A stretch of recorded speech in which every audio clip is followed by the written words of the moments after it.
Oke, Bapak Ibu, guru dan dosen pasti dari istilahnya saja sudah berbeda ya Bapak Ibu ya.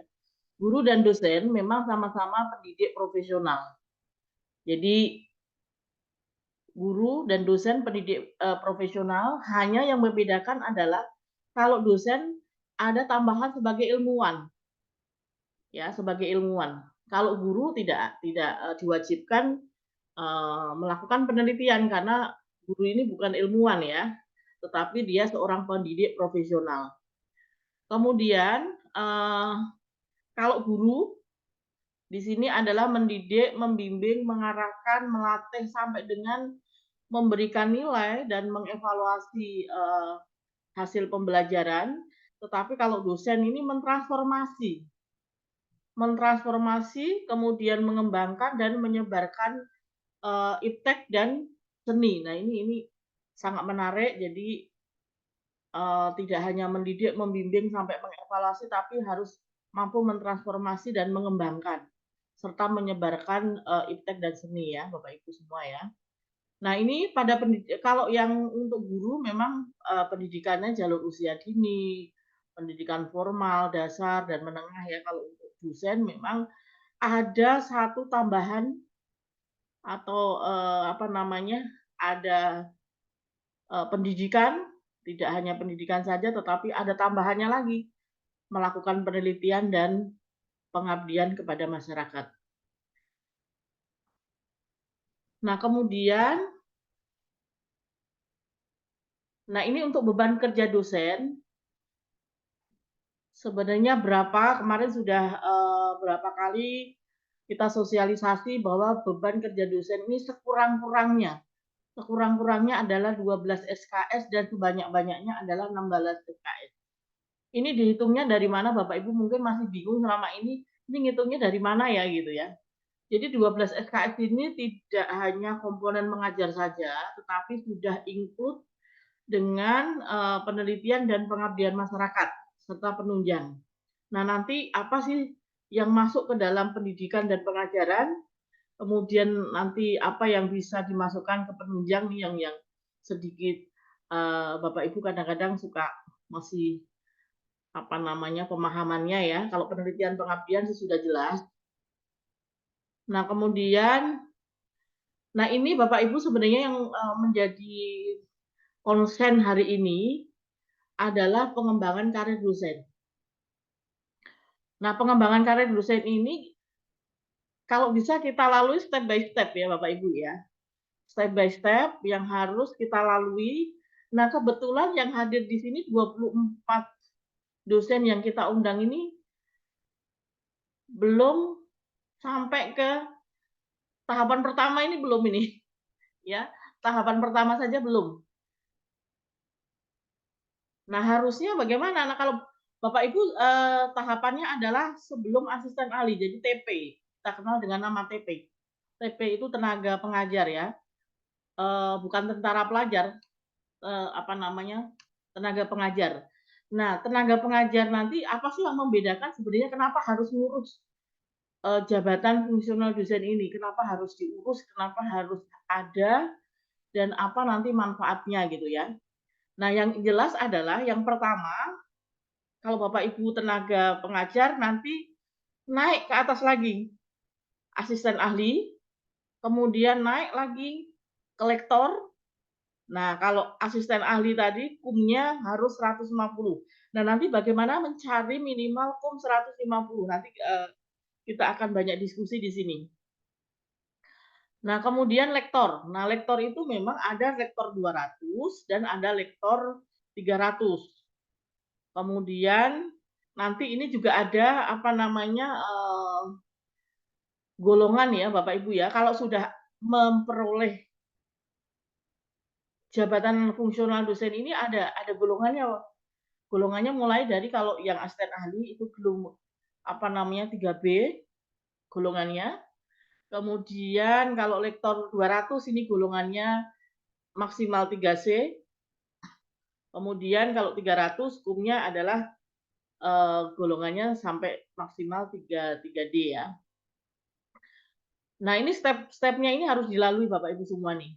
Nah, setelah lektor, lektor kepala. Nah, lektor kepala itu kumnya ada yang lektor kepala 400. Nah, ini nanti golongannya 4A maksimal. Kemudian ada lektor kepala 550. Nah, kebetulan kalau saya sedang proses lektor kepala yang 550. Saya lagi proses yang 550 ini Bapak Ibu ya. Nah, kemudian ada lektor kepala 700. Nah, kemudian apa sih yang menentukan 150, 200, 300 sampai dengan ini ada lektor kepala 700. Nah, kum ini nanti akan menentukan kenaikan jenjang berikutnya. Kalau semakin tinggi kumnya, berarti nanti semakin sedikit kita mencari tambahan untuk jenjang berikutnya. Contoh misalnya si dosen tersebut lektor 200 ya. Lektor 200 berarti saya mau kum lektor kepala nih. Ke lektor kepala yang minimal ini 400. Berarti saya harus mencari kum ya, kredit apa namanya?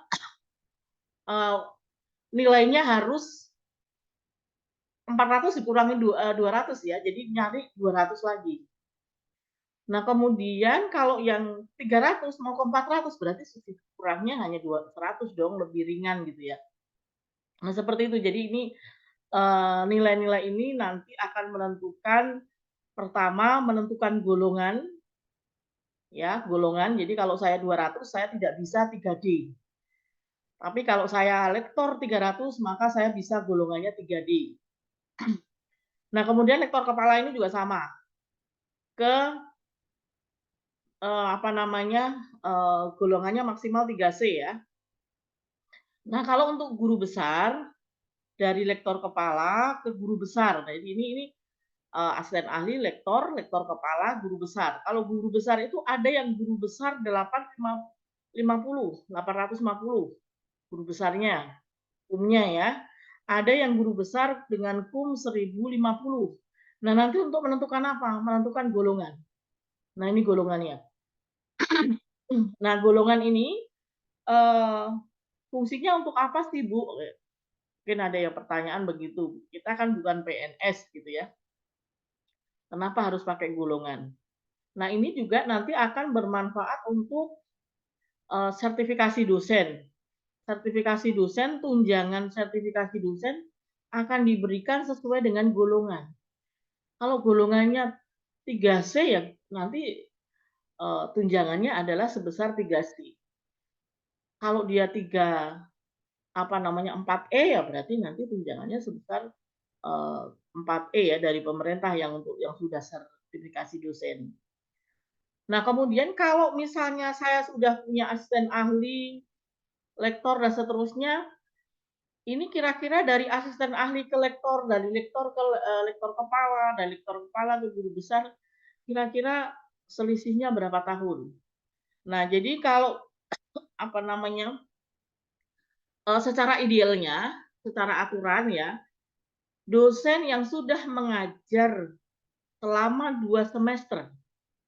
Ya, saya ulangi lagi, dosen yang sudah mengajar 2 semester dengan syarat sudah punya NIDN ya. Kalau di insan pembangunan insya Allah sih semua dosen mengajar semua punya NIDN. Yang belum punya NIDN belum di set atau belum diberikan jam mengajar. Nah, ini berarti Bapak Ibu yang sudah mengajar otomatis sudah punya NIDN. Nah, NIDN ini digunakan untuk mengurus ini juga salah satunya syarat ya.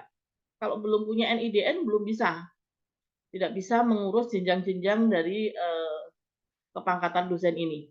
Nah, dari asisten saya ulangi lagi dari dosen mengajar selama 1 tahun atau 2 semester ya, 2 semester atau 1 tahun, yang bersangkutan boleh mengajukan asisten ahli kalau sudah mengajar 2 semester ya. Nah, kalau 2 semester sudah mengajar harus segera mengurus asisten ahli. Nah, setelah asisten ahli SK-nya keluar, saya mau ke lektor BUIN, maka harus menunggu 2 tahun. Jadi setelah asisten ahli saya keluar, SK-nya tanggal berapa, nanti 2 tahun kemudian baru boleh mengajukan ke lektor. Nah, begitu juga sama dengan lektor kepala. Lektor kepala berarti 2 tahun dari lektor, saya nanti 2 tahun kemudian baru bisa mengurus lektor kepala. Nah, yang menariknya adalah lektor kepala ini sekarang bisa apa namanya ya, bisa S2 ya, tidak harus S3. Nah, kemudian baru nanti jenjang berikutnya adalah guru besar. Nah, guru besar ini memang menarik. Menariknya yang pertama syaratnya harus, eee, apa namanya, S3 ya sekarang ya, guru besar, tapi Bapak Ibu minimal kita punya cita-cita minimal lektor kepala itu harus sudah di tangan kita, karena lektor kepala 700 pun kita sudah masuk ke golongan 4C sebenarnya. Sudah sangat tinggi sekali sebenarnya kalau menurut saya ya 3C. Nah, dari sini, Bapak Ibu berjenjang 1 tahun mengajar di instansi pembangunan, urus asisten ahlinya. Kemudian 2 tahun kemudian urus lektornya, 2 tahun kemudian urus lektor kepalanya, dan seterusnya. Nah, fungsinya apa sih sebenarnya? Nah, ini menjadi, apa namanya, tolok ukur dari pengembangan dosen. Salah satunya adalah untuk studi lanjut, untuk sertifikasi dosen ya, syarat sertifikasi dosen itu minimal asisten ahli. Minimal, tidak harus kita harus lektor, tidak. Tapi asisten ahli pun kalau kita, eligible, kita bisa, apa namanya, memperoleh sertifikasi dosen. Nah, kemudian gunanya untuk apa lagi? Untuk mengajukan hibah. Nah, hibah biasanya hibah yang dikeluarkan oleh Kemendikbud ataupun, dinas-dinas lain, salah satu persyaratannya ya, tapi tidak semuanya persyaratannya harus asisten ahli sih. Kadang sudah punya NIDN saja sudah bisa gitu ya. Tetapi ada dinas-dinas tertentu yang kita mengajukan hibah, ini minimal harus, asisten ahli misalnya, harus lektor misalnya. Nah, ini untuk hibah penelitian ya Bapak Ibu ya. Nah, kemudian untuk hibah pengabdian kepada masyarakat. Kemudian bisa juga untuk kenaikan jabatan akademik. Kemudian untuk kenaikan golongan atau pangkat. Terus kemudian untuk publikasi ilmiah dan hibah lainnya. Ini banyak sekali manfaatnya. Dan kemudian yang sekarang ini proporsi angka kredit kumulatif ya atau kumnya. Sebenarnya saya menjadi dosen ini apa namanya, proporsinya seperti apa sih gitu ya. Nah, ini, sebelum masuk ke sini saya akan kembali dulu ke beban kerja dosen. Tadi, hampir kelupaan bahwa beban kerja dosen ini, apa namanya, eee, harus dipenuhi terlebih dahulu ya Bapak Ibu ya, sebelum ke asisten ahli, lektor, lektor kepala, dan seterusnya. Nah, kemudian nah ini proporsinya. Jadi ada unsur kualifikasi akademik, ya sebagai dosen, kalau seandainya Bapak Ibu nanti sudah asisten ahli minimal ya, ini harus. Saya rasa sih dari semua dosen yang hadir di sini, kecuali 2 orang ya, kecuali 2 orang yang belum, memenuhi, yang sisanya 22 dosen itu harusnya sudah bisa mengajukan ke asisten ahli ini, harusnya ya. Jadi nanti setelah ini sebaiknya harus segera dipersiapkan semua untuk mengurus minimal ke asisten ahli. Nah, proporsinya seperti apa? Kalau untuk asisten ahli, kualifikasi akademiknya adalah magister. Lektor masih magister, lektor kepala itu bisa magister, bisa doktor. Ya, kecuali profesor memang, diwajibkan untuk doktor. Nah, komposisinya seperti apa? Di sini terlihat bahwa pelaksanaan pendidikan, kalau asisten ahli ini memang lebih cenderung banyak ke komposisi, pendidikan ya, mengajar. Komposisinya lebih banyak ke sini. Terus kemudian ini lebih, besar sama dengan 55%. Jadi hampir separuh lebih. Ini pengajaran. Kemudian penelitiannya 25%, lebih besar sama dengan 25%. Sedangkan pengabdian itu cuma 10%, kurang dari 10%. Ya, lebih kecil sama dengan 10%.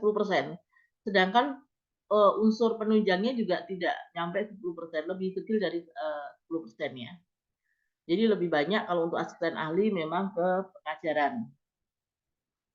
Nah, kemudian lektor kepala dan seterusnya ini saya tidak akan bahas karena Bapak Ibu semua berfokus kepada asisten ahli. Jadi saya tidak bahas banyak tentang lektor kepala dan profesor ya. Yang jelas ini Bapak Ibu semua konsennya ke sini. Nanti yang pertama, karena ini kalau kita menaiki tangga, ini tangga yang pertama. Kalau menaiki lantai, ini lantai yang pertama yang harus Bapak lewati. Nah, kemudian di sini wewenang dan tanggung jawab dosen di dalam mengajar di sebuah program studi ya. Kalau asisten ahli ini apa namanya, dia boleh mengajar di program S1 dan D3 dan S1. Kalau kita asisten ahli magister ya, tapi tidak boleh di program S2 maupun S3 ya. Tapi kalau doktor, saya asisten ahli nih, jabatan akademik saya, tapi saya sudah doktor. Dia boleh melaksanakan pengajaran atau mengajar di D3 dan S1, tetapi juga boleh bantu S2. Cuma bantu ya Bapak Ibu ya, bukan memegang mata kuliah penuh, membantu. Kemudian ini juga sama, kalau sudah asisten ahli, kita masih S2, maka dia apa namanya, ini sama ya, ini sebenarnya sama ini dengan yang pertama. Nah kemudian wewenangnya nih, kalau misalnya saya asisten ahli, ya boleh nggak sih saya membimbing tugas akhir ya, skripsi ataupun yang lain. Jadi kita juga akan coba terapkan sesuai dengan peraturan ya. Kita minimal nanti ke arah lektor. Jadi yang boleh membimbing dan menguji nanti kategorinya lektor lama-lama kan kalau Bapak Ibu semua tidak mengurus. Karena kita juga akan menaikkan grade kita ya. Nah, asisten ahli ini kualifikasi magister, doktor. Nah, ini boleh nggak membimbing skripsi atau tugas akhir? Nah, ini boleh kalau sudah asisten ahli. Boleh. Nah, ini juga nanti sama.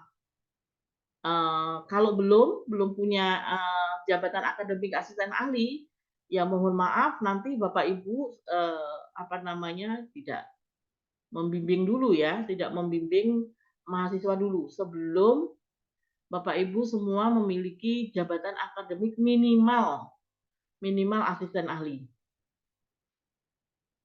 Nah, kemudian saya juga tidak akan membahas lektor kepala dan seterusnya. Saya akan fokus ke semua ke asisten ahli. Nah, sekarang langsung ke tridharmanya ya, Bapak Ibu tadi ya, beban kerja dosen yang tadi ada pendidikan, pengajaran, kemudian penelitian, pengabdian dan penunjang ya. Yang termasuk pendidikan itu yang seperti apa sih yang masuk kategori pendidikan? Nah, kalau nanti masuk kategori pendidikan itu kan harus ada semua, 4 komponen itu harus ada semua. Harus ada pendidikan dan pengajaran, harus ada penelitian, harus ada PKM-nya, harus ada penunjangnya. Yang masuk ke dalam pendidikan apa saja? Nah, yang masuk ke dalam pendidikan ini pertama, Bapak Ibu mengajar. Nah, mengajar nih ya. Bapak Ibu mengajar, wajib. Jadi kalau sudah bergabung punya NIDN tetapi belum mengajar, ya ini belum bisa dipenuhi. Yang jelas satu mengajar. Nah, nanti dokumen yang harus Bapak Ibu semua persiapkan, mengajar itu tidak hanya SK kemudian selesai, ya. Tetapi bidang pengajaran itu yang pertama harus ada bukti SK penugasan ya, harus ada SK mengajar. SK mengajar setiap semesternya itu harus ada. Asli, ya. Kemudian ada bukti kinerja. Bukti kinerjanya apa? Nah, bukti kinerjanya ini bisa berupa satu, ya, absensi. Absensi. Jadi kalau punya absensi, jangan langsung selesai semester, langsung selesai sudah gitu ya, tetapi harus didokumentasikan. Harus didokumentasikan. Absensi. Jadi ada SK, ada absensi, kemudian ada nilai. Ini yang penting. SK-nya mata kuliahnya apa? Nanti dinilai itu mata kuliahnya harus sesuai dengan. Absensinya juga harus sesuai. Jadi ada SK, ada absensi, ada nilai, ya. Kemudian tambahkan kalau ini ada RPS. RPS mata kuliah bersangkutan. Ya, mata kuliahnya apa. Nah, ini adalah bukti dari pendidikan. Nah, kalau seandainya Bapak Ibu mengurus jabatan akademik dosen ini, asisten ahli ya, atau yang lainnya. Jadi, siapkan SK, absensi, nilai, ya, RPS, kemudian jadikan satu file. Jadikan satu file, tidak dipisah-pisah tidak, tapi jadikan satu file PDF. Nah, kemudian apa namanya, setelah dia SK juga ada membimbing. Nah, karena Bapak Ibu belum asisten ahli ya, ini belum bisa ditugaskan sebagai pembimbing. Kalau membimbing seminar, Bu, bisa nggak? Nah, selama ini kita memang belum ke arah sini ya. Membimbing apa namanya, ikut membimbing dan menghasilkan ini. Nah, ini kalau misalnya Bapak Ibu nanti sudah asisten ahli nih. Ini sepertinya belum, tetapi nanti saya juga akan sampaikan membimbing kalau seandainya Bapak nanti sudah melakukan pembimbingan. Nah, itu juga harus disertai dengan dokumen-dokumen yang lain. Dokumennya apa saja? Dokumennya adalah satu SK, SK membimbing. SK membimbing, yang kedua adalah SK bukti bimbingan. Ya, bukti bimbingan. Kemudian ada lembar pengesahan. Lembar pengesahan yang dari mahasiswa itu, lembar pengesahan yang Bapak Ibu tanda tangani itu di-scan ya. Nah, itu sama covernya juga ini. Bagi kalau kita melakukan pembimbingan itu yang kita tanda tanganin itu ya Bapak Ibu ya. Ada yang perlu ditandatangani, yang kita tandanya setiap mahasiswa datang kita tanda tangani, setiap mahasiswa datang. Nah, itu juga harus disimpan, harus didokumentasikan. Jadi memang untuk pembimbingan ini dokumennya banyak sekali. Satu SK, yang kedua bukti pembimbingan, yang ketiga cover mahasiswa skripsi atau TA yang sudah selesai. Tapi ini yang sudah selesai ya. Dihitungnya kalau skripsi itu pembimbingan itu kalau sudah selesai, kalau belum selesai tidak terhitung. Nah, kemudian tadi ada lembar pengesahan, nah itu juga tuh. Nah, kemudian satu lagi di sini menguji. Ada menguji ya, menguji tugas akhir atau apa namanya, skripsi ya. Nah, ini juga sama. Nanti dokumennya juga sama. Ada lembar pengesahan, kemudian ada SK-nya, kemudian ada cover yang kita uji itu skripsinya atau PK-nya. Kemudian kalau bisa juga harus ada apa namanya yang kita tanda tangan itu Bapak Ibu ya. Lembar yang kita tanda tanganin sebagai dia sudah sidang ya. Atau namanya kartu sidang. Nah, itu di semua dikumpulkan dijadikan satu menjadi PDF. Mungkin sampai di sini dulu ada pertanyaan nggak Bapak Ibu semua? Sebelum saya lanjut. Aman, Bu Win. Aman ya. Yang lainnya? Yang cukup jelas, Bu. Cukup jelas ya. Oke, baik. Saya lanjutkan. Jelas, Bu Win. Tapi sebentar Pak ya, saya ada iklan sebentar ya. Siap.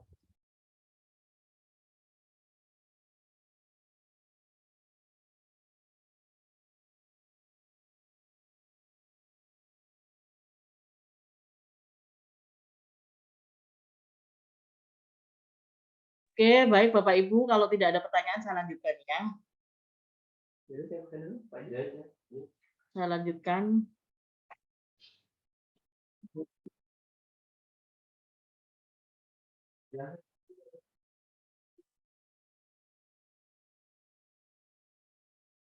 Nah, mohon maaf ada iklan sebentar nih, kebanyakan ini nih ada tamu sebentar.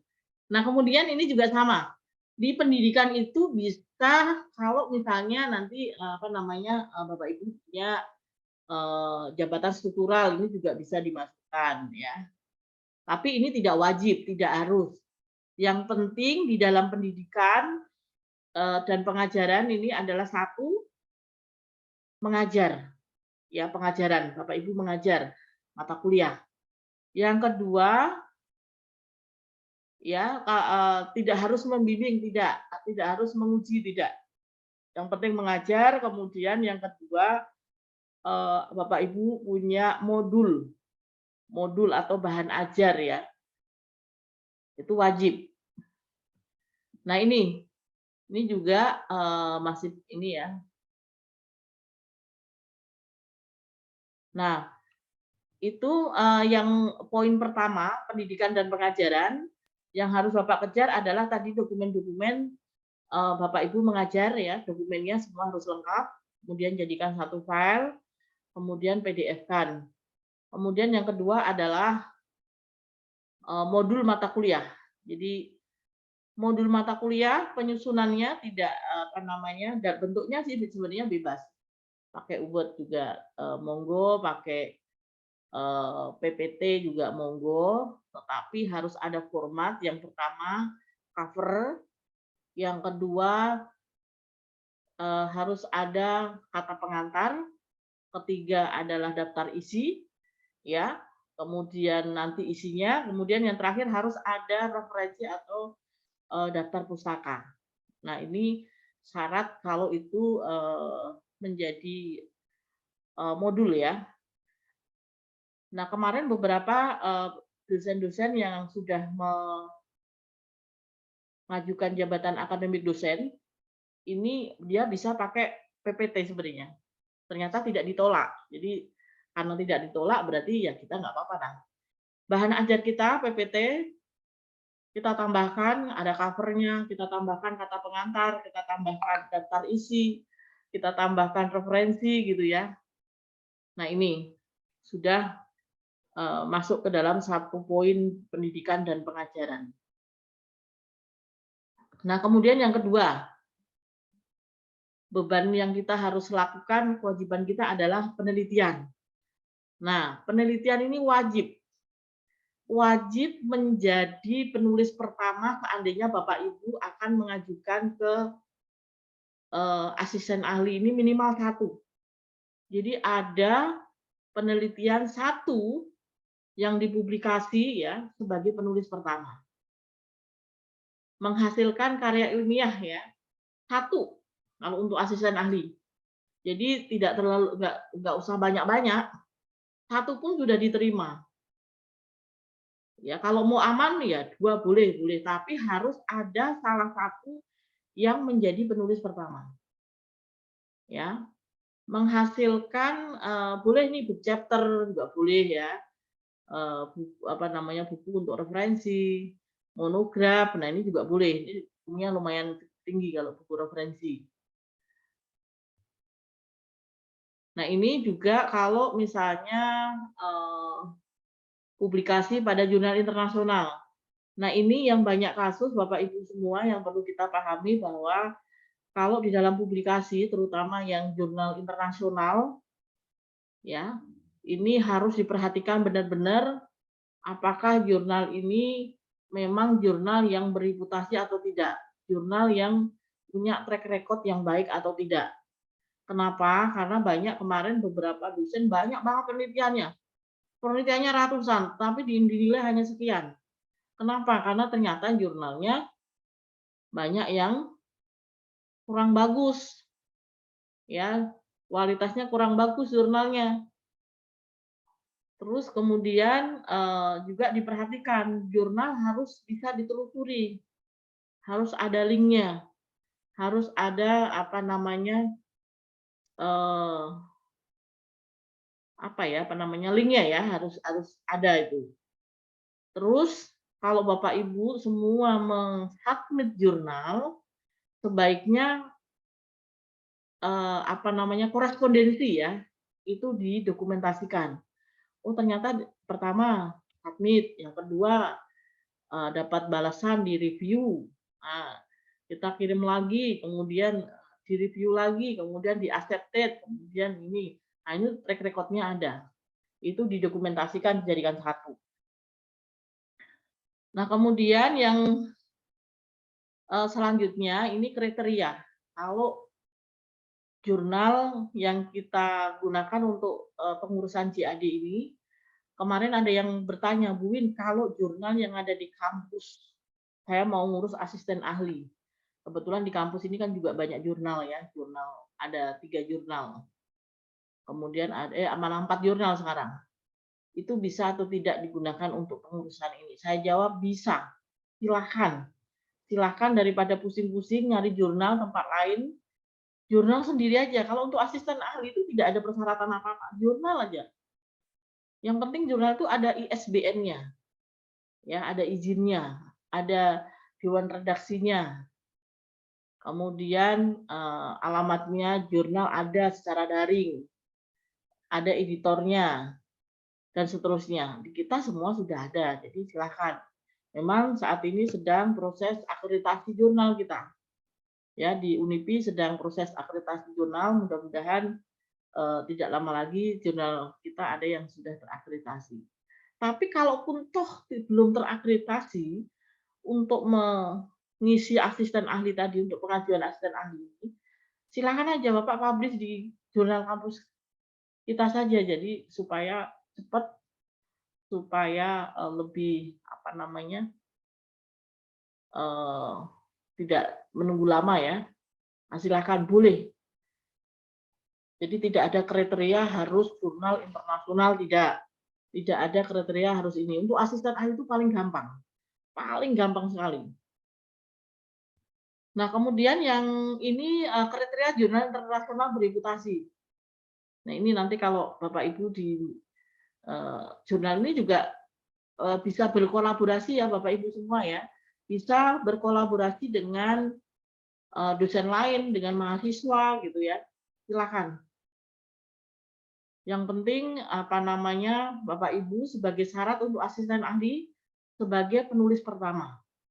Syaratnya itu, ya jadi, penulis pertama. Nanti jurnal-jurnal yang lain bisa sebagai penulis kedua, ketiga, dan seterusnya silakan aja. Tetapi untuk syarat asisten ahli harus ada satu jurnal yang sebagai penulis pertama. Satu jurnal sebagai penulis pertama. Sisanya sebagai penulis kesekian silakan. Nah ini kriteria jurnal internasional. Nah kemudian yang ini sama jurnal yang terakreditasi, ya. Kalau peringkat akreditasinya adalah Sinta 1 dan 2 nilainya memang paling tinggi. Sinta 1 mau Sinta 2 itu nilainya sama Bapak Ibu, 25 ya. Nilainya sama, 25. Kalau Sinta 3 dan Sinta 4 nilainya 20, ya, nilainya 20. Kalau Sinta 5 dan 6 nilainya 15. Kalau yang belum terakreditasi, ya, nilainya 10. Kalau jurnal kita kebetulan kan kita lagi proses akreditasi, nilainya berapa, Bu? 10. 10. Nah, nanti kalau penulisannya adalah 2 atau 3 orang atau dan seterusnya ya, penulis pertama mendapatkan nilai 60%. Penulis pertama itu 60%. Sisanya yang 40% itu dibagi dari jumlah penulis berikutnya. Misalnya saya mau menulis jurnal nasional yang ada di kampus, berarti nilainya 10 ya Bapak Ibu ya. Saya nulisnya penulis pertama, Pak Samsul penulis kedua, Pak Dahlan penulis ke 3 dan seterusnya ada 5 orang. Berarti saya dapat 6, ya, saya dapat 6 nilainya. Yang 4 itu dibagi dengan 4 orang tadi. Berarti yang Pak Samsul dapat 1 nilai, Pak Dahlan 1, Pak ini 1 gitu ya. Jadi 60% itu untuk penulis pertama. Nilainya tinggi memang jadi penulis pertama. Jadi berlomba-lomba kita menjadi penulis pertama. Ayo kita menulis sebagai penulis pertama. Karena apa? Penulis kedua, ketiga, dan seterusnya itu nilainya dibagi dari jumlahnya itu tadi. Kalau penulis kedua, ketiga, sampai 10 orang, ya berarti 4. Kalau kita mau 10 ya, yang nilainya kumnya 10. Berarti saya dapat 6, sisanya 4 itu dibagi 9. Kalau memang ditulis 10 orang. Nah, kalau 4 dibagi 9 ya nilainya 0,0 sekian gitu. Jadi nggak ada nilainya. Itu harus diperhatikan juga. Jadi kalau menjadi penulis kedua, ketiga kalau terlalu banyak mendingan nggak usah, mendingan kalau menurut saya ya.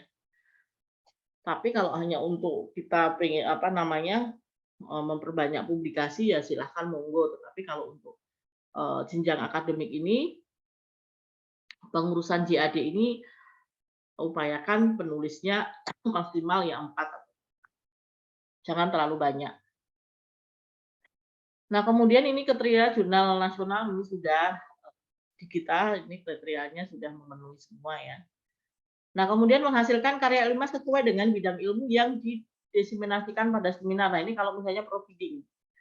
Kalau mau ikut proceeding, ini harus ada sertifikat. Biasanya kalau proceeding kita presentasi itu ada sertifikatnya. Nah, itu dilampirkan sertifikatnya.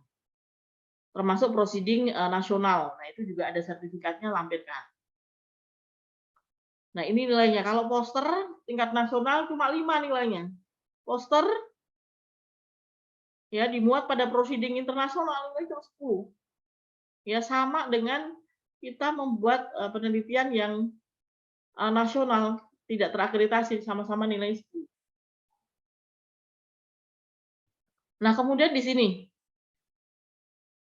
tadi sudah sempat saya jelaskan ya pada bidang A. Bidang A jadi pendidikan dan pengajaran ini adalah bidang A. Penelitian itu bidang B. Pengabdian masyarakat itu bidang C. Kemudian penunjang itu bidang D ya. Nah, untuk penelitian mungkin sudah tidak ada masalah. Nah, sekarang pengabdian masyarakat. Nah, pengabdian masyarakat ini syaratnya apa sih? Apakah kita cukup melakukan kegiatan di masyarakat sudah cukup? Tidak. Saya jelaskan tidak seperti itu ya. Tapi yang pertama harus ada yang namanya surat tugas. Surat tugas diminta dari mana, Bu? Kemana kita mintanya? Boleh.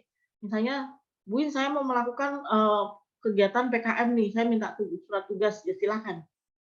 Silakan nanti bisa ke BAU ya. Surat tugas yang pertama. Yang kedua, kalau ada tim berarti ada SK tim ya. Kalau dia dilakukan secara tim. Kemudian yang ketiga itu kegiatan, bukti kegiatannya.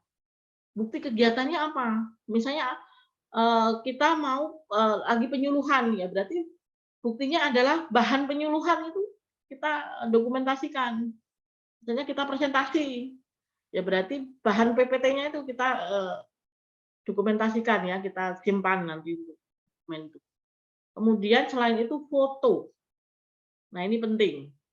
Jadi harus ada surat tugas, kalau ada SK tim, kalau enggak juga enggak masalah sebenarnya. Kemudian bukti kegiatan, kemudian foto. Jadi jangan lupa kita ini disuruh selfie. Kalau udah kegiatan selesai selfie ya, penting. Sebagai dokumen yang nanti digunakan untuk pengurusan JAD, ya. Nah, kemudian ini apa namanya yang pengabdian kepada masyarakat. Nah, kalau penunjang, ada yang bertanya, Bu, penunjang itu sebenarnya apa sih? Nah, penunjang itu bisa berupa Bapak Ibu ikut seminar. Seminar misalnya mengikuti webinar atau mengikuti workshop. Nah, itu masuk ke penunjang. Syaratnya kalau asisten ahli berapa? Syaratnya kalau asisten ahli cukup satu saja sudah cukup. Ya, nggak usah banyak-banyak, satu saja. Bapak Ibu mengikuti seminar boleh, atau mungkin jadi kepanitiaan di dalam kampus boleh, atau mungkin apa ya namanya, kegiatan-kegiatan yang dilakukan di kampus kayak kemarin ikut apa namanya, sosialisasi PO-PAK 2021. Nah, kan ada sertifikatnya, ada undangannya, ada flyernya, kemudian ada materinya. Nah, itu dijadikan satu Bapak Ibu. Jadi jangan sertifikat saja, nggak berguna itu kalau sertifikat saja. Ya, tidak ada gunanya dan tidak bisa dinilai kalau hanya mencantumkan sertifikatnya saja. Tapi apa yang harus dicantumkan? Pertama, kalau misalnya nih Bapak Ibu kemarin nih, mumpung yang masih anget ya, kemarin sosialisasi PO-PAK 2021. Kumpulkan dulu undangannya. Pertama undangannya. Yang kedua, ada nggak flyernya? Nggak ada, nggak apa-apa. Yang penting undangannya ada. Yang kedua, materinya kalau ada. Kalau enggak ini ya.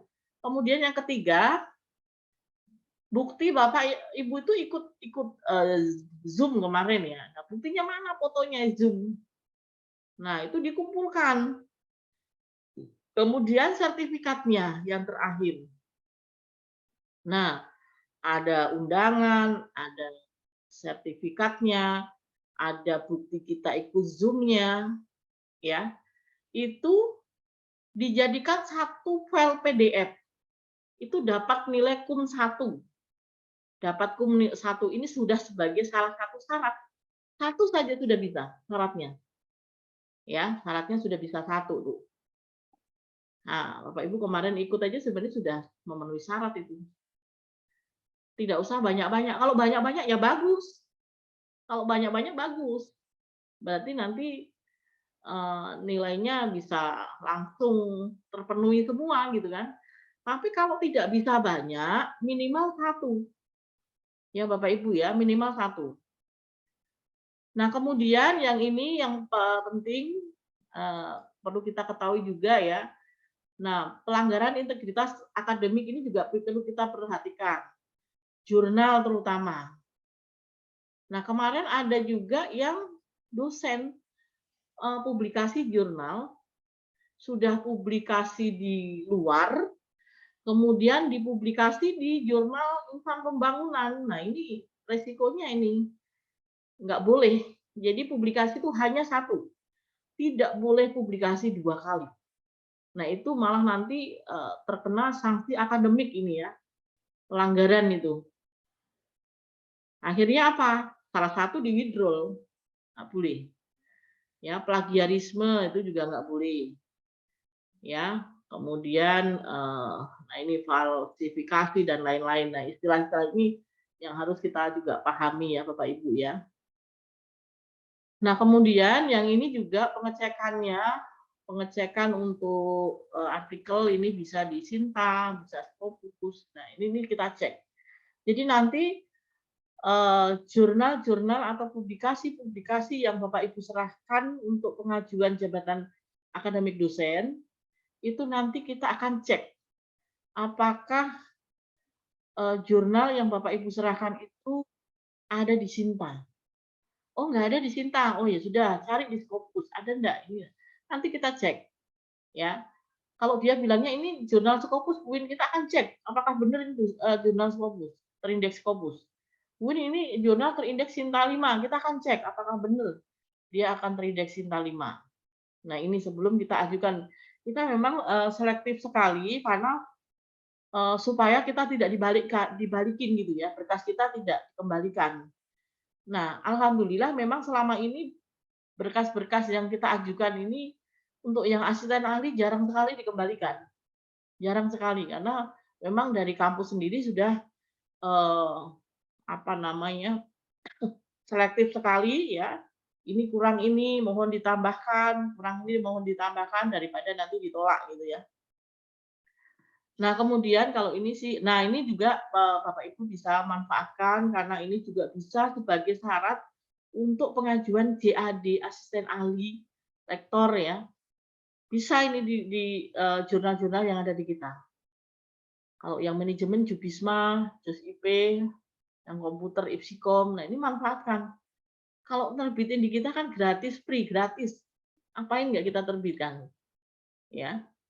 Nah ini silahkan dimanfaatkan mumpung apa namanya Bapak Ibu bisa mengajukan melalui jurnal-jurnal yang nasional ya. Tidak ada persyaratan jurnal yang internasional bereputasi gitu kan, kayak seperti rektor kepala itu kan harus jurnalnya nasional apa internasional bereputasi. Kalau asisten ahli itu cukup di jurnal nasional aja udah cukup. Sudah bisa. Nah, ini juga apa namanya?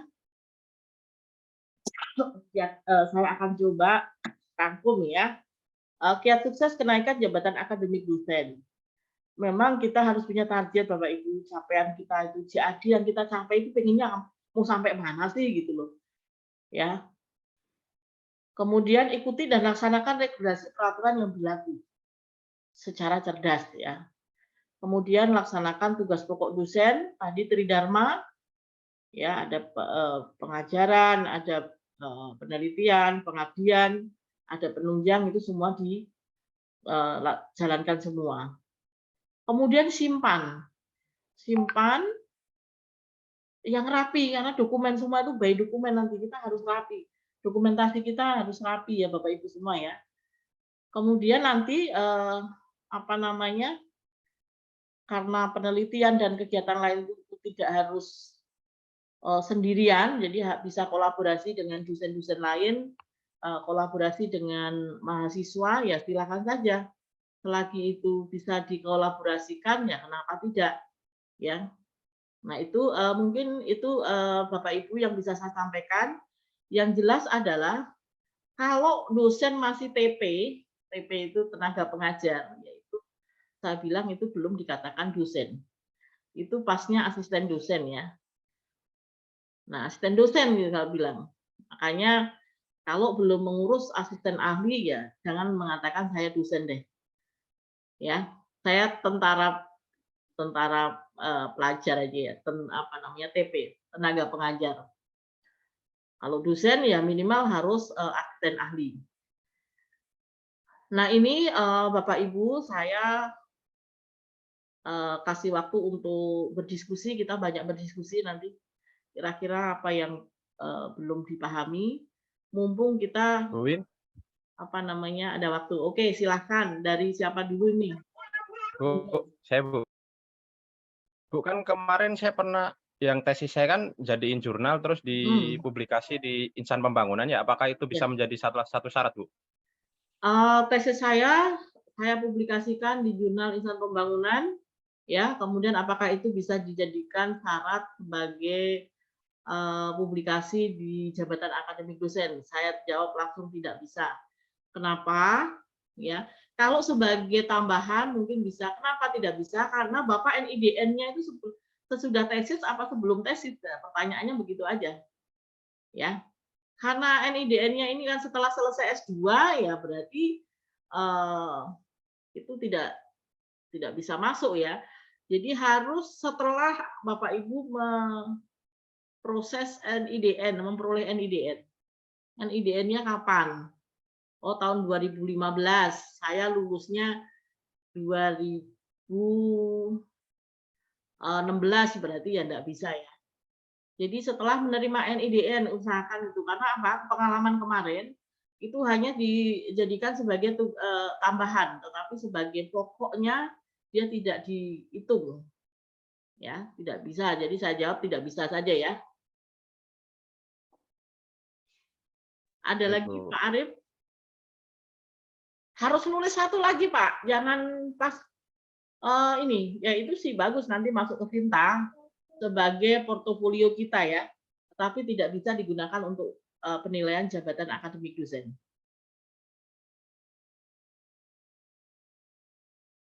Ada lagi Bapak Ibu? Cukup, Bu. Saya. Siang Bu Win. Ya, Boleh ya. izin nanya, Bu Win. Ya. Sehat ya Pak ya? Hampir bersamaan dengan Pak Awan sih Bu. Jadi yang tesis, dulu kan tesis di 2020 Bu. Nah, tapi memang belum jurnal, sudah buat jurnal gitu Ibu ya, tapi belum dipublis kemana-mana gitu. Karena waktu itu yang di S2-nya kan bareng dengan teman yang lain. Jadi yang punya saya itu belum saya publikasi gitu Bu. Nah, kalau seandainya saya publikasikan sekarang di jurnal kampus, apakah bisa gitu Bu? Bisa, gitu. bisa Pak, bisa. Misalnya bisa, ya? Hasil disertasi saya waktu itu belum dipublikasi kemana-mana. Apakah bisa dipublikasi di kampus kemudian nanti dijadikan syarat untuk pengajuan JAD? Bisa. Bisa, karena apa? Bapak sudah punya NIDN kan? Ya, sudah Bu. Publikasinya adalah di tahun ini. Ya, silakan aja. Bagus malahan ya. Jadi punya simpanan satu jurnal yang sudah siap ready. Ya, oke. Terima kasih Bu Win. Oke, ada lagi Bapak Ibu? Bu Ini ada Win yang bertanya Bu.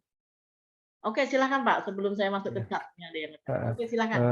Untuk pengabdian masyarakat itu kegiatannya harus diadakan oleh kampus atau bisa gimana Bu? Untuk pengabdian masyarakat, apakah harus dilakukan oleh kampus atau kita bisa mandiri ya bersama masyarakat dan lain-lain? Saya jawab ya Pak ya, bisa, silahkan monggo Pak. Jadi pengabdian masyarakat itu tidak harus dilakukan sama kampus. Ya, kalau kampus mungkin terbatas kan ininya ya. Bapak Ibu semua melakukan sendiri secara mandiri dengan masyarakat misalnya ya silakan aja, yang penting ada buktinya. Jadi tidak harus buktinya itu dari kampus, tidak harus. Misalnya contoh, saya menjadi panitia pemungutan suara saat Pilpres misalnya ya. Jadi saya sebagai panitianya, sebagai ini TPS-nya misalnya, tim. Nah, di situ kan mesti ada SK-nya toh Pak, atau ada surat keterangan atau apa gitu kan, sebagai ini ya, buktinya. Yang pertama, yang kedua, Bapak harus punya dokumentasi tadi, tambahannya foto. Yang ketiga, biasanya sih dari RT atau RW gitu kan, mesti ada pemberitahuan nih nama-nama yang tim panitia pemilihan apa namanya, itu kan mesti ada surat-surat itu. Nah, surat-surat itulah yang harus Bapak Ibu kumpulkan, kemudian dijadikan satu PDF. Itu bisa sebagai bukti sebenarnya. Jadi tidak harus kegiatan-kegiatan itu dilakukan di kampus, tapi boleh di luar dengan apa namanya tim-tim yang lain ya. Bahkan bisa kolaborasi dengan kampus lain, dengan dinas lain atau dengan pihak-pihak lain kalau memang itu apa namanya bisa dimasukkan ke PKM ya silakan aja sih monggo. Boleh. Boleh. Bu Win, maaf. Ya, terkait pengabdian masyarakat, kayak saya kan kemarin pernah ikut ke Cianjur tuh, evakuasi selama 4 hari, terus pernah juga ikut volunteer nih di Forprov itu kurang lebih 10 hari. Nah ini kan baru, saya kan sudah ada, maksudnya ada surat dispensasi dan ada surat tugasnya. Kalau saya lempar ke kampus untuk masa waktu telat seperti ini, apakah bisa juga dari kampus diberikan surat untuk clearance kayak gitu? Kalau dokumentasinya sih alhamdulillah bisa lengkap ya. Oke, baik. Jadi gini Pak, kalau misalnya itu tahun berapa Pak? Baru kemarin ya? Porprov itu di bulan November, itu saya ke Cianjur itu evakuasi jenazah di bulan Desember. Oh, berarti baru kemarin ya, 2022 ya? Iya, Silakan saja sih betul. Pak, silakan saja. Nanti dokumen-dokumen itu dikumpulkan, dijadikan satu. Kemudian nanti kalau untuk penugasan kampus nanti kita bisa urusan kita lah. Jadi tidak usah diambil pusing, nanti kita akan lengkapi di sini. Kalau hanya untuk surat tugas biasanya kita buatkan dari sini. Bisa Pak? Iya, terima kasih Bu. Iya, silakan. Ada lagi Bapak Ibu? Terima kasih. Bu, kalau ya. Kalau pelatihan pekerti itu apakah menjadi salah satu syarat juga, Bu? Nah, ini penting ini, tadi agak kelupaan.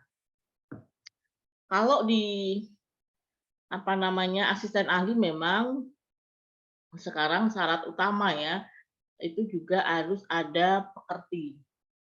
Itu. Jadi semua sudah lengkap tapi pekertinya belum ikut ya, itu mohon maaf. Itu belum bisa diajukan karena sekarang syaratnya itu wajib ya pekerti. Nah, untuk pekerti selama ini dan di tempat lain juga sama Bapak Ibu, tempat lain juga sama. Pekerti itu diikuti oleh dosen yang bersangkutan dan dibiayai sendiri oleh dosen yang bersangkutan. Nah, kalau karena ini suatu hal yang harus dilakukan ya mulai investasi ya, karena itu saya lihat 1 juta sekian ya Pak ya. Jadi harus mulai investasi untuk pekerti gitu ya. Dengan biaya Permasalahannya di waktu sih Bu, kalau pekerti itu sebenarnya. Kalau di investasi sebenarnya kemarin itu ini Pak, jadi pekerti itu kemarin semua serba online ya. Saya juga akan berpikir gini, sebelum ada online, dulu pekerti itu on-site, datang.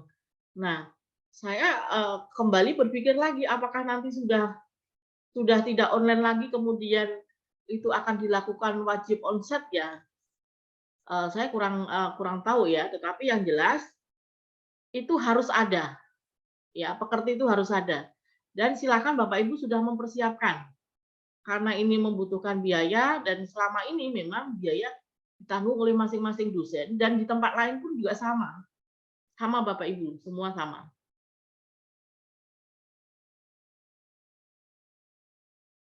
Kalau Pak Samsung sudah pernah ya, sudah mengikuti ya?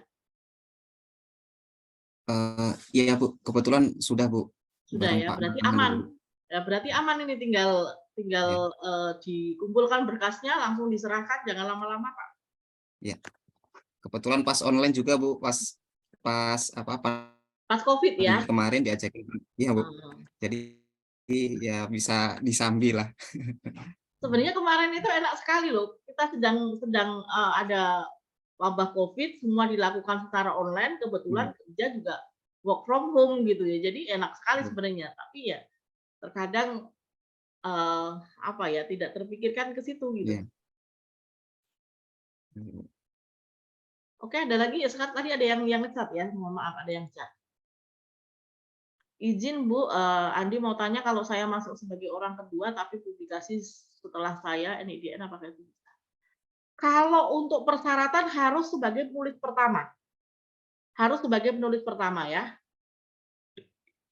Kalau penulis kedua ya nggak apa-apa, tetapi itu tidak menjadi syarat pokoknya. Syarat wajibnya adalah harus sebagai penulis pertama.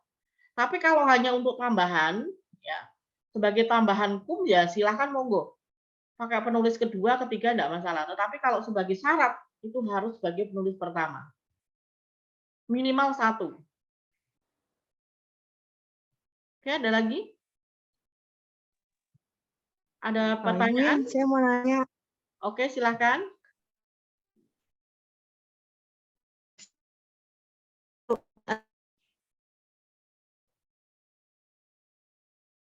Ya, suaranya putus-putus.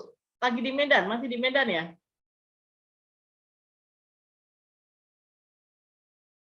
Suaranya putus. Ya, halo Bu Yunita.